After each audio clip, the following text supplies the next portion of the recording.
हिमाचल में कोरोना को काबू करने के लिए सीएम ने मांगा सहयोग, बोले पाबंदियों से नहीं होगा समाधान। अब घर घर वैक्सीनेशन की तैयारी, 45 साल से कम उम्र के लोगों को भी मिल सकता है टीका। भारत निर्माण में डॉक्टर भीमराव की बड़ी भूमिका, अंबेडकर जयंती पर बोले हिमाचल के मुख्यमंत्री जयराम ठाकुर। देश के टॉप 10 थानों में शिमला का ढली पुलिस स्टेशन, प्रदेश में भी बना नंबर 1 थाना। और उत्तराखंड की 70 सीटों से देश में राष्ट्रीय लोक नीति पार्टी करेगी आगाज, जन जन तक पहुंचेगी पार्टी।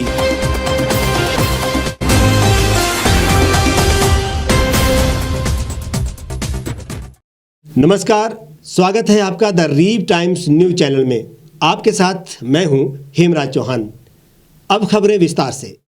हिमाचल में कोरोना का कहर लगातार विकराल होता जा रहा है। इसी बीच पाबंदियों को लेकर असमंजस में प्रदेशवासियों के लिए राहत की खबर ये है कि फिलहाल प्रदेश में ना तो पर्यटन गतिविधियों पर रोक लगेगी और ना ही ऐसा कोई निर्णय फिलहाल लिया जाएगा जिससे पिछले साल की तरह लोगों के रोजगार पर संकट खड़ा हो जाए। इस बीच मुख्यमंत्री जयराम ठाकुर ने लोगों से अपील की है कि कोरोना को लेकर जारी गाइडलाइन का पालन करें और कोरोना को नियंत्रित करने में अपना पूरा सहयोग दें। फिलहाल अभी तक हमने जो है बॉर्डर पर किसी को रिस्ट्रिक्ट भी नहीं किया है। क्वारंटीन की व्यवस्था के लिए तो उनके लिए जो है वो हम नहीं कहा है। तो ऐसी सूरत में जो आना चाहता है वो आए, लेकिन आ करके मैं इतना ज़रूर चाहता हूँ कि जो ऐसे स्टेट से आ रहे हैं जहाँ हैवी लोड है वायरस का, वो कम से कम घर पहुँच करके अपने आप को क्वारंटीन करें। अपने आप घर में क्वारंटीन, इसमें सबके सहयोग की आवश्यकता है। घर में 5-7 डेज के लिए क्वारंटीन अपने आप करें और उसके बाद फिर वो अगर सामान्य होता है, इन्फेक्शन नहीं होता है, उनको वायरस नहीं है तो निश्चित रूप से सामान्य होकर के काम करें। हिमाचल प्रदेश में मंगलवार को कोरोना से रिकॉर्ड 16 लोगों की मौत हो गई, जबकि जुब्बल कोटखाई से विधायक एवं मुख्य सचेतक नरेंद्र बरागटा और सरकाघाट के विधायक कर्नल इंदर सिंह समेत 698 लोग पॉजिटिव आए हैं। जंजैली के बनवास में कोरोना वैक्सीन की डोज लेने के करीब 10 घंटे के भीतर 60 वर्षीय एक वृद्ध की मौत हो गई। कांगड़ा जिले में 6 लोगों में 5 कांगड़ा और 1 ऊना के मरीज की मौत हो गई है। आईजीएमसी शिमला में भी 6 लोगों की मौत हो गई। इनमें से 5 मंडी और 1 शिमला जिले का रहने वाला था। 2 मरीजों की ऊना में मौत हुई है। आज इस बढ़ते हुए दौर में कोरोना का, इसका भी जो है वो संवेदनशील रहना चाहिए। इसमें मास्क पहनना, सामाजिक दूर रहना और शुद्धता से रहना, और वैसे ही जो है हर व्यक्ति जो है टीका लेना चाहिए। टीका लेकर इस महामारी से पहले जैसे अपने लड़ाई में हमने जो जीता, इस दूसरी बारी की लड़ाई में भी बराबर हम जीतना चाहिए। विशेष करके हिमाचल प्रदेश वासियों से मैं प्रार्थना करता हूँ, इस लड़ाई में बहुत अच्छा सतर्क रहे। इस बीच मुख्यमंत्री जयराम ठाकुर ने साफ कहा है कि फिलहाल ऐसी कोई पाबंदी लगाने की योजना नहीं है जिससे लोगों के रोजगार और प्रदेश की आर्थिकी पर संकट खड़ा हो जाए। उन्होंने कहा कि प्रदेश के लोग पहले की तरह इस बार भी कोरोना को रोकने में सहयोग दें और गाइडलाइंस का सही से पालन करें। कि अभी तक जो है हमने एक एडवाइजरी जारी की है और ख़ास तौर से जो 7 प्रदेश जहां जो है ये वायरल लोड काफ़ी हैवी है, उन प्रदेशों के, लेकिन अब हम इस बात को भी देख रहे हैं कि वो 7 प्रदेश ही नहीं रह गए हैं। बहुत सारे अब पूरे देश भर में स्थिति लगभग एक जैसी बनती जा रही है, क्योंकि वायरस का स्प्रेड बहुत तेज़ी से हो रहा है, जो हम सब लोगों के लिए परेशानी का कारण है, चिंता का विषय है। ऐसे में कुछ चीज़ों को लेकर के हम बहुत जल्दी और भी कुछ निर्णय लेने वाले हैं, लेकिन फ़िलहाल हमने इतना ज़रूर किया है कि बंदिशें लगा करके ही समाधान होगा, ये भी संभव नहीं है। हमें प्रदेश की आर्थिकी को भी देखना है, गरीब आदमी की स्थितियों को भी देखना है। एक जो है हमारी हिमाचल प्रदेश की एक बहुत बड़ी जो हमारा जो टूरिज़्म सेक्टर है, उसके जो है वो उस पर उसका प्रभाव क्या होगा उसमें, क्योंकि हज़ारों ने लाखों लोगों को रोज़गार उसके माध्यम से उपलब्ध हुआ है।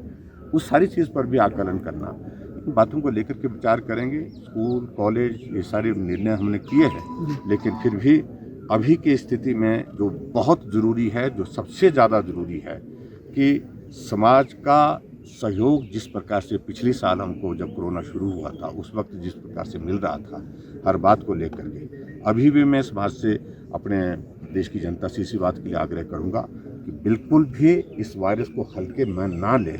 ये वायरस बहुत तेज़ी से फैल रहा है और पिछले साल की तुलना में मृत्यु दर में भी काफ़ी बढ़ोतरी हुई है। ये चिंता का विषय है, इसको गंभीरता से लें।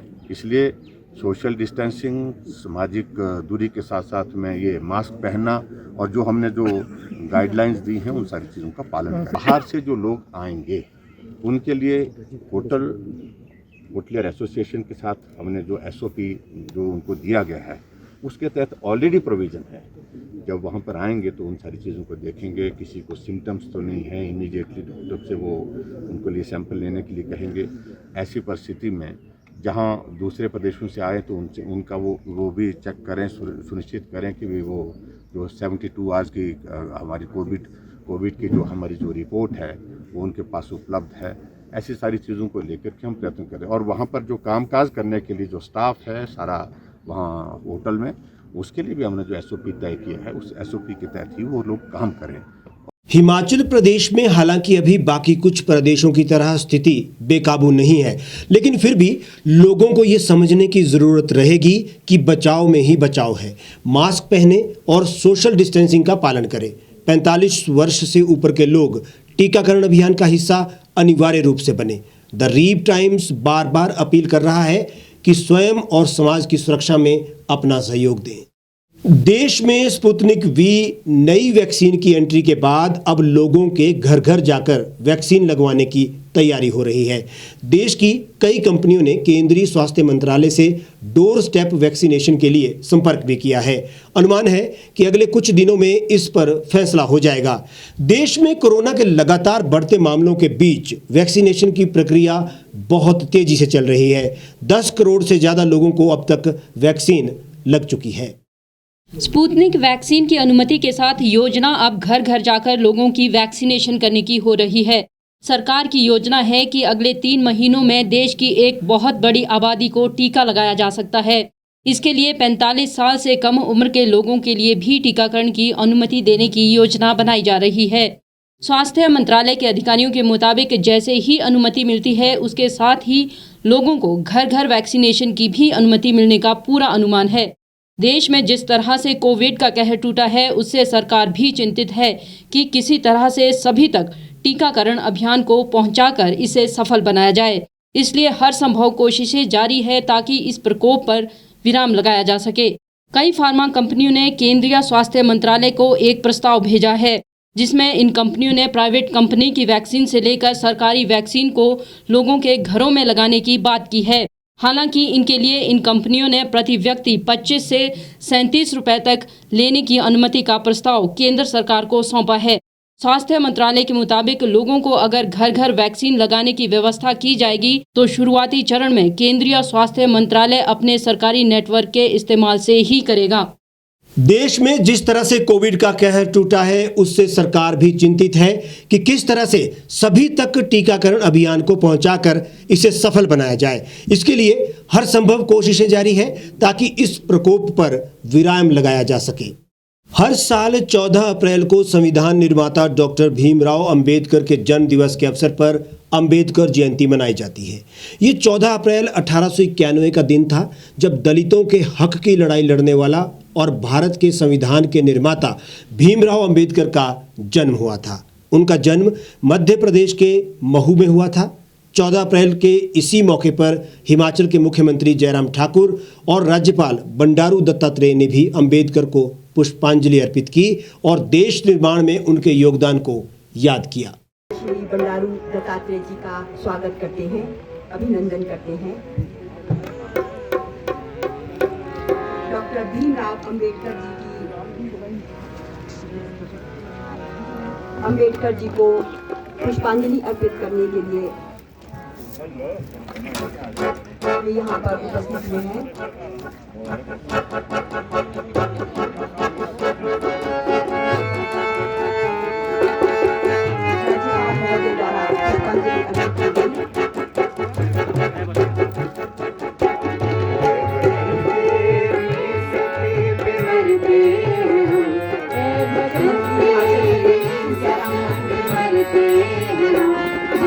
दिल से तुझे प्यार करते हैं, ऐ वतन, ऐ वतन, ऐ वतन, ऐ वतन तेरी इज्जत पे मरते हैं हम, ऐ वतन तेरी इज्जत पे मरते हैं हम, जानो दिल से तुझे प्यार करते हैं, ऐ वतन।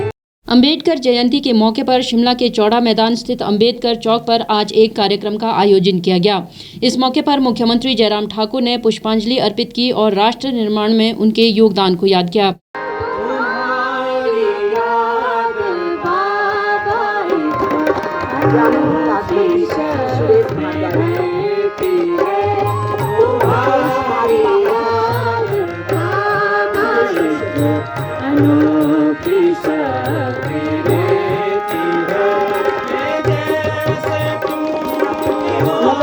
महापौर शिक्षा ठाकुर जी, पूर्व महापौर कैलेंडर का विमोचन करवाने के लिए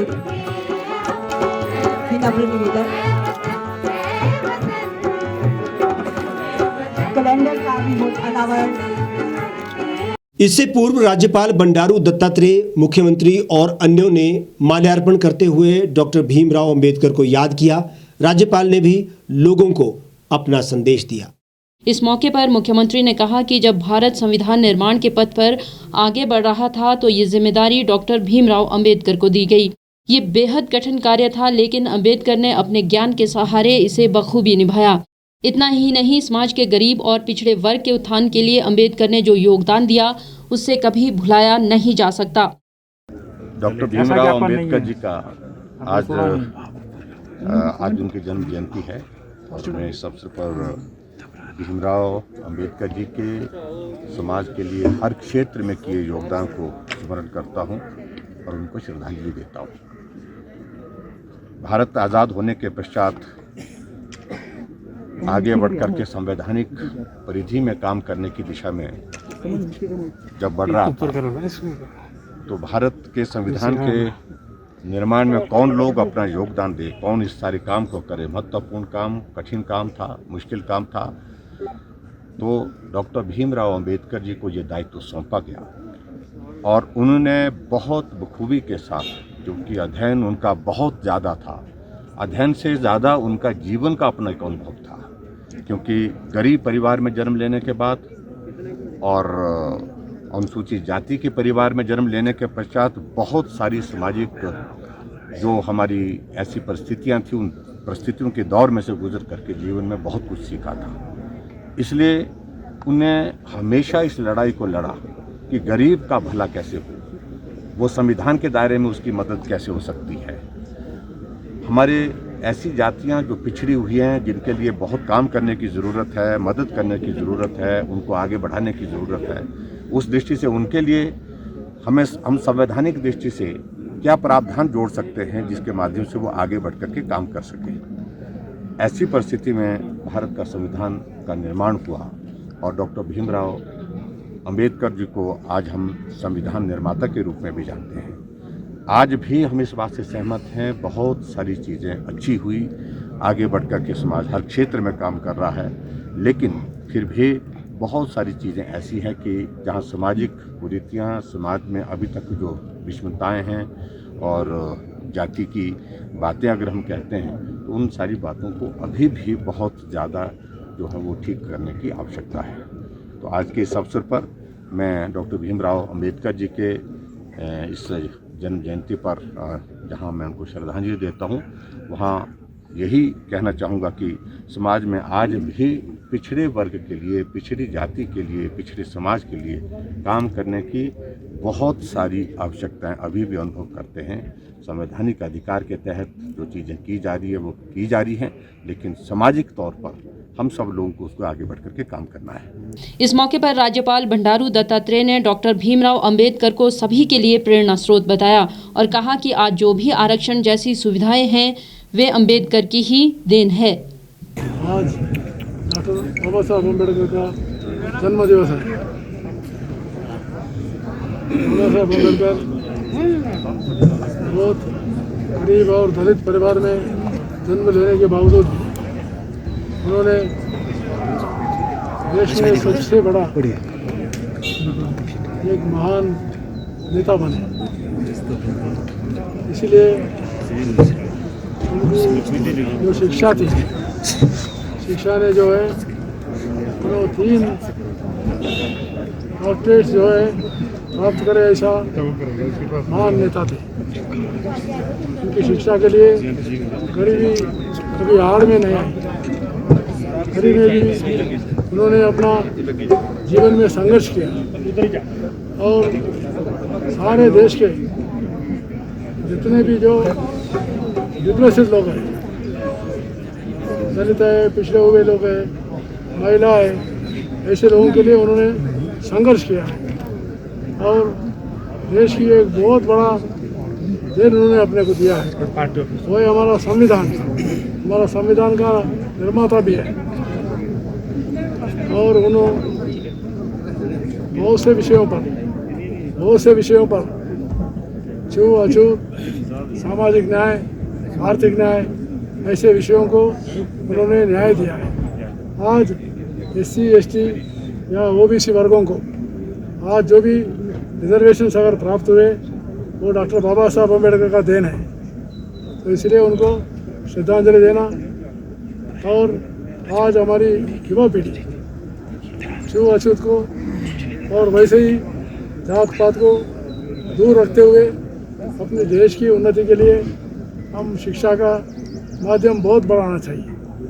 और एक अच्छी खबर ये भी है कि हिमाचल के शिमला जिले के ढली थाने ने देश के टॉप 10 थानों में अपना स्थान बनाया है। हिमाचल पुलिस के लिए इसे बड़ी कामयाबी के रूप में देखा जा रहा है। हाल ही में जनवरी 2020 में जारी रैंकिंग में भी राजधानी शिमला के 2 पुलिस थानों ढली और छोटा शिमला थाने ने देश के सर्वश्रेष्ठ 75 थानों में स्थान हासिल किया था। अब ढली थाने का टॉप 10 में आना हिमाचल पुलिस के लिए एक बहुत बड़ी उपलब्धि है। गृह मंत्रालय की ओर से देश के 16,000 से ज्यादा पुलिस थानों की रैंकिंग जारी की गई है। इस रैंकिंग में ढली थाने ने देश के 10 शीर्ष स्थानों में अपनी जगह बनाई है। देश भर के 16,671 थानों के सर्वे में इसका चयन हुआ है। इसमें क्राइम अगेंस्ट विमेन, समाज के कमजोर वर्गों के खिलाफ अपराध, गुमशुदा लोगों, अज्ञात लोगों की तलाश, फाइनेंशियल क्राइम समेत कई वर्गों में से मेरिट बनाई जाती है। केंद्रीय मंत्री अमित शाह ने इस उपलब्धि के लिए प्रशस्ति पत्र भी जारी किया है। विभिन्न वर्गों में थाने के उत्कृष्ट प्रदर्शन के आधार पर ये रैंकिंग ढली थाने ने हासिल की है। थाने के पूर्व SHO राजकुमार का इस उपलब्धि को हासिल करने में बड़ा योगदान बताया जा रहा है। इसके साथ ही ढली थाना प्रदेश का नंबर 1 थाना भी बन गया है। इससे पहले जनवरी में भी स्वतंत्र और विस्तृत सर्वे के बाद देश के 75 सर्वश्रेष्ठ थानों की सूची जारी की गई थी। इसमें भी ढली और छोटा शिमला थाना का नाम आया था। हमारे शिमला डिस्ट्रिक्ट और स्पेसिफिकली शिमला पुलिस के लिए बहुत प्राइड मूवमेंट है। हमारा पुलिस स्टेशन ढली जो एक अपने आप में ISO सर्टिफाइड पुलिस स्टेशन है और बहुत समय से लोगों की सर्विस में यहाँ पे है, उसको हिमाचल प्रदेश का best police station union government ने चयनित किया है 2020 के लिए। जो मैं नोटिफिकेशन देख रहा था उसमें स्पेसिफिकली यूनियन गवर्नमेंट ने लिखा कि चैलेंजिंग सर्कमस्टांसेस कोविड के रहे 2020 में, तो ऐसे में हिमाचल पुलिस का हमारा अपना थाना ढली को आना हमारे लिए बहुत मोटिवेशनल रहता है।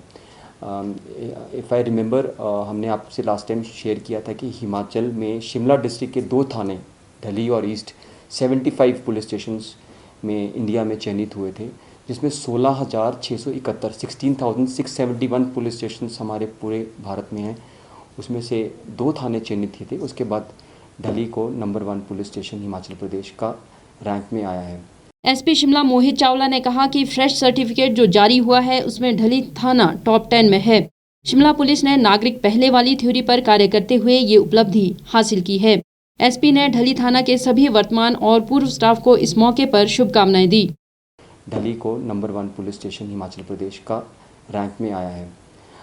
इसमें जो पैरामीटर्स इन्होंने सर्वे में यूज़ किए 19 पैरामीटर्स थे, जिसमें वीकर सेक्शंस में पुलिस कैसे क्राइम को एड्रेस करती है, महिलाओं के प्रति जो क्राइम रहते हैं उसको कैसे एड्रेस करती है, पुलिस इंफ्रास्ट्रक्चर थाने में कैसे हैं, मेस फैसिलिटी कैसी है, लॉकअप सिस्टम कैसा है, टेक्नोलॉजी थाने में कैसे यूज़ करते हैं, क्राइम में कैसे यूज़ करते हैं, और पब्लिक और पुलिस कितनी फ्रेंडली है। तो ये एक बहुत बड़ा एग्जाम्पल है कि ढली पुलिस, स्पेशली शिमला पुलिस जिसने अपना नारा दिया हुआ है सिटीज़न फर्स्ट, नागरिक सबसे पहले, हर नागरिक को प्रथम रखा है। तो मैं ढली पुलिस स्टेशन की सारी टीम को, उनके एसओ साहब को, उनके एसएचओ साहब को कॉम्प्लीमेंट देता हूँ, और ख़ासकर जो अभी हैं और जो पिछले साल, क्योंकि इसमें ट्रांसफ़र्स भी हुई, मैं उनका नाम भी लेना उचित समझूंगा, श्री राजकुमार जी जो दिल्ली एसएचओ के बाद पदोन्नत हो गए, उनको डीएसपी का दर्जा, डीएसपी उन्होंने रैंक हासिल किया, और तब एडिशनल एसपी जो हमारे सिटी थे श्री परवीर ठाकुर जी, सबको कॉम्प्लीमेंट्स। मेरे से ज्वाइन करने से पहले श्री उमापति जम्वाल जी यहाँ पे एसपी कार्यरत थे, उनको भी मैं हार्दिक शुभकामनाएं देता हूँ।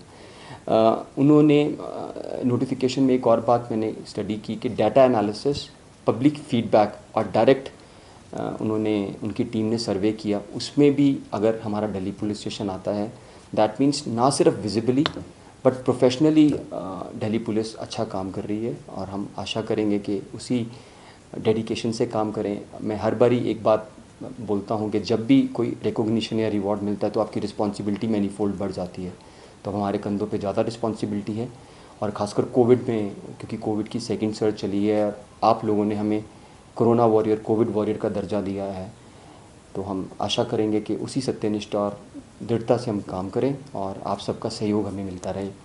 प्रदेश पुलिस के लिए ये एक उपलब्धि से कम नहीं है। वरिष्ठ अधिकारियों ने भी इसके लिए संबंधित पुलिस अधिकारियों और कर्मचारियों की तारीफ की है। एसपी शिमला ने भी इसे एक बड़ी उपलब्धि कहा है। उत्तराखंड राज्य में 2022 में होने वाले चुनाव के लिए राष्ट्रीय लोक नीति पार्टी ने कमर कस ली है। पार्टी ने 2022 के चुनाव के लिए 70 सीटों पर अपने प्रत्याशी खड़े करने और अगली सरकार बनाने का दावा किया है। देहरादून में आयोजित पत्रकार वार्ता में पार्टी ने आधिकारिक तौर पर कहा कि उत्तराखंड की स्थापना के पीछे जो मूलभूत कारण थे उनको अभी तक कोई भी सरकार पूरा नहीं कर पाई है। जमीन से जुड़े जनहित के मुद्दे आज भी जस के तस है। पार्टी एक एक आदमी तक पहुंच बनाकर उत्तराखंड के विकास के लिए लोक नीति लागू करेगी। जो सपना और जो सोच से उत्तराखंड बना है वो उत्तराखंड आपके सामने 6 महीने से कार्यान्वयन होगा, और 6 महीने में आप देखेंगे वो बदलाव आते हुए जब राष्ट्रीय लोक नीति सत्ता में आएगी। देहरादून में पहले तमाम बुद्धिजीवियों के साथ मंथन और उसके बाद प्रेस विज्ञप्ति में राष्ट्रीय लोक नीति पार्टी ने वर्ष 2022 में सत्ता में आने का दावा कर दिया है। पार्टी ने दावा किया है कि उत्तराखंड में अगली सरकार राष्ट्रीय लोक नीति पार्टी की होगी। सभी राजनीतिक दलों ने अपनी राजनीति में वहां की जनता के साथ अन्याय ही किया है। इतना ही नहीं, लोगों की भावनाओं और अधिकारों के साथ भी न्याय नहीं हो पाया है। राज्यों का गठन जिन उद्देश्यों के लिए हुआ था वो आज भी समस्याओं के रूप में खड़े हैं। ऐसे में अब राष्ट्रीय लोक नीति पार्टी राज्य में राजनीति नहीं, लोक नीति से आम जनता तक पहुंचेगी। मेरा नाम आनंद नायर है और मैं राष्ट्रीय लोक नीति का नेशनल कोर वर्किंग कमेटी का मेंबर हूं, और आज मैं उत्तराखंड में खड़ा हूं। उत्तराखंड की स्थिति जैसे आप सब जानते हैं क्या स्थिति है आज की, चाहे वो एजुकेशन हो, चाहे पॉलिटिक्स हो, चाहे वो नेता हो, चाहे कोई भी हो। हमारी एक पॉलिसी, हम क्रिटिसाइज़ नहीं करते किसी को, पर हम चुप भी नहीं रह सकते जिस तरह से दयनीय स्थिति आज के उत्तराखंड में है। उत्तराखंड जब बना था उसका एक सपना था, एक विचार था और एक मंजिल पर लोगों को पहुंचाना और अधिकार देने का एक वादा था। आज के इस परिस्थिति में वो कुछ दिख नहीं रहा है, और राष्ट्रीय लोक नीति ने अभी प्रवेश किया है उत्तराखंड के पॉलिटिकल एरेना में। हम लोग पॉलिटिकल पार्टी नहीं, हम एक विचारधारा लेके आए हैं और उसको लोगों तक पहुंचाएंगे, और एक सोच है जो उत्तराखंड के जो अभी की स्थिति है उसमें एक बदलाव लाएंगे, और बदलाव बहुत जल्दी लाएंगे। पार्टी के राष्ट्रीय कोर कमेटी के सदस्य ने बताया कि प्रदेश का सबसे बड़ा मुद्दा पलायन का है। बेरोजगारी ने युवाओं को हतोत्साहित किया है, महंगाई ने लोगों की कमर तोड़ दी है, भ्रष्टाचार चरम पर है। इन सभी मुद्दों के समाधान के लिए पार्टी के पास एक ठोस नीति है। राष्ट्रीय लोक नीति पार्टी ने दावा किया है कि उत्तराखंड में पलायन का मुद्दा सबसे बड़ा मुद्दा है और महंगाई से लोग त्रस्त हैं। ऐसे में इन सभी मुद्दों पर पार्टी के पास बेहतरीन कार्य योजना है। पार्टी इस मुद्दे को आधार बनाकर लोगों के पास जाएगी। हमारे जो मेन मुद्दे हैं, जो पलायन है गांव से और उत्तराखंड से जो पलायन हो रहा है लोगों का बाहर जाके काम करने का, और ऐसी दयनीय स्थिति में कुछ लोग काम करते हैं कि हम उसका व्याख्या नहीं कर सकते। बहुत दुख होता है उस चीज़ को लेके। एक मुद्दा ये हमारा पलायन का है, उसको वापस हम लाना चाहेंगे। जो भी उत्तराखंड से अभी तक निकले हैं और वहाँ पे सफ़र कर रहे हैं और स्ट्रगल कर रहे हैं, उनको एक जीविका जो है हम उत्तराखंड के अंदर ही एक सेल्फ सस्टेनिंग मॉडल के तहत हम लोग ये उनको देना चाहेंगे, जिससे कि ये पलायन का जो उनके माइंड में जो ये पलायन का जो आइडिया आता है कि सर्वाइवल करने के लिए हमें कहीं भागना पड़ेगा, अपने प्रदेश से भागना पड़ेगा, उससे ये दूर रहे और अपने ही उत्तराखंड के उत्थान के लिए हम वापस आके अपना योगदान देके हम यहाँ पे अपना जो है निर्माण कर सकें और डेली लाइवलीहुड हम अर्न कर सकें। राष्ट्रीय लोक नीति पार्टी ने दावा किया है कि उत्तराखंड में पलायन का मुद्दा सबसे बड़ा मुद्दा है और महंगाई से लोग त्रस्त हैं। ऐसे में इन सभी मुद्दों पर पार्टी के पास बेहतरीन कार्य योजना है। पार्टी इन मुद्दों को आधार बनाकर लोगों के पास जाएगी। एजुकेशन सिस्टम बहुत ज़्यादा प्राइवेटाइज हो गया है, बहुत ज़्यादा मनी माइंडेड हो गया है, तो उसमें भी ऐसे स्कीम्स लाएंगे जो कि ये जो डिफरेंस है गवर्नमेंट स्कूल और जो प्राइवेट स्कूल है उस बीच में जो गैप है उसको हटाएंगे। कोई भी ये नहीं सोचेगा कि मैं प्राइवेट स्कूल में डालूं तो मेरा बच्चा अच्छा पढ़ेगा और गवर्नमेंट स्कूल में डालूं तो वो उसकी कोई पढ़ाई नहीं होगी। वो एक दूरी हम हटाना चाहेंगे। राष्ट्रीय लोक नीति पार्टी ने कहा कि सरकार आम आदमी की तकलीफ को समझने और उसके समाधान के लिए बनाई जाती है। राजनीति से नहीं, लोक नीति से जनता के मसलों पर समाधान संभव है।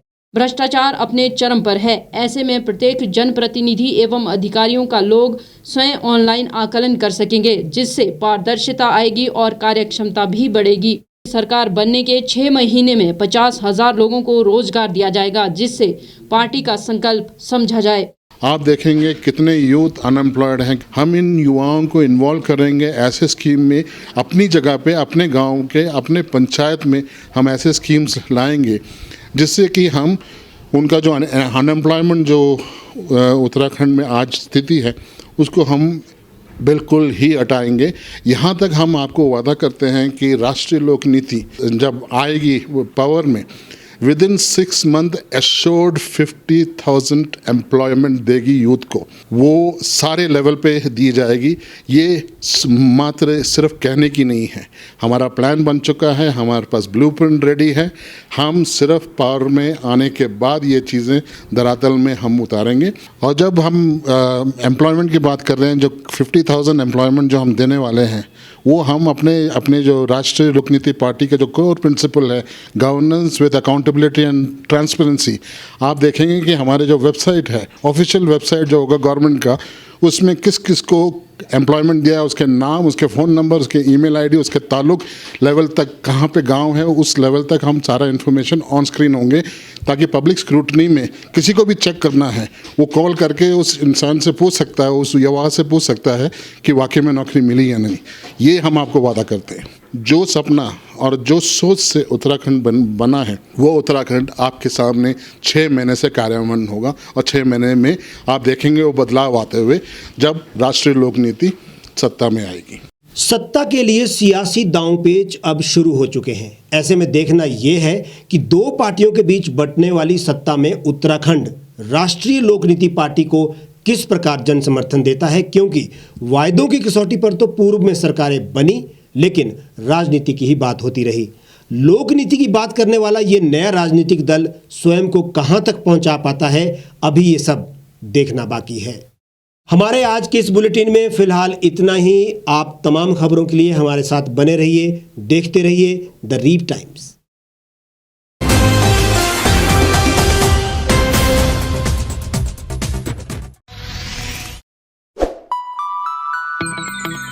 खबरों में बने रहने के लिए सब्सक्राइब करें द रीव टाइम्स। लाइक और शेयर करना ना भूलें। एक छत के नीचे सुविधाओं का अब उठाएं लाभ। रीव ई मार्ट में अब पाएं अपनी रसोई के लिए गुणवत्ता और सस्ते दामों पर राशन सामग्री। दालें हो या हो मसाले, आपका किचन ई मार्ट संभाले। उच्च गुणवत्ता और दामों में बेहतरीन रीव ई मार्ट में पधारें और पाएं अपनी पसंद के सभी उत्पाद, या फिर करें ऑनलाइन ऑर्डर और पाएं घर द्वार पर ही सुविधा। आज ही संपर्क करें फोन नंबर 8219694079 पर। बाईपास रोड, शनान, संजौली, शिमला।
भारतवर्ष, जिसे आप दशकों से सुनते आए हैं कि सोने की चिड़िया थी।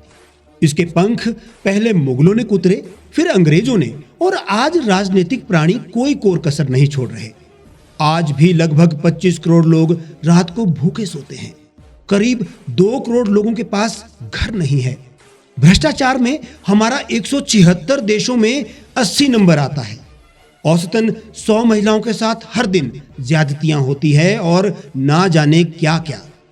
देश की संसद से कुछ ही दूरी पर चादर लपेटे सैकड़ों लोग सुबह नील गगन के नीचे सोए हुए मिलते हैं।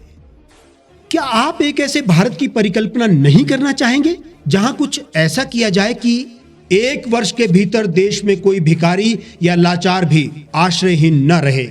लोगों को सभी सरकारी सेवाएं घर द्वार पर ही प्रदान की जाएं ताकि दफ्तर या कर्मचारी के चक्कर ना काटने पड़े। भ्रष्टाचार जड़ से समाप्त हो जाएगा। सेवा प्रदाताओं की पब्लिक रेटिंग यानी जनाकलन और तकनीक द्वारा अपराधों का शून्यकरण किया जाए। स्वास्थ्य और आधारभूत शिक्षा सभी के लिए समान गुणवत्ता के साथ निशुल्क प्राप्त हो, और भी बहुत कुछ। यदि आप इस पवित्र राष्ट्र निर्माण यज्ञ का हिस्सा बनना चाहते हैं तो आज ही राष्ट्रीय लोक नीति पार्टी से जुड़ें। अब देश राजनीति से नहीं, लोक नीति से चलेगा। विजिट करें वेबसाइट rashtriyalokniti.org।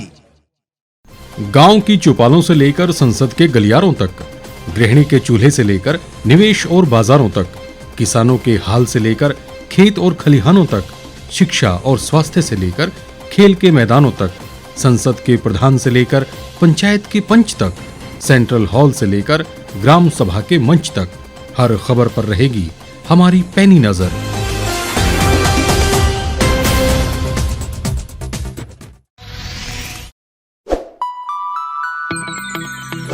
लेटेस्ट खबरों के लिए आप यूं ही देखते रहिए the Reap Times. Like, share और सब्सक्राइब करना ना भूलें।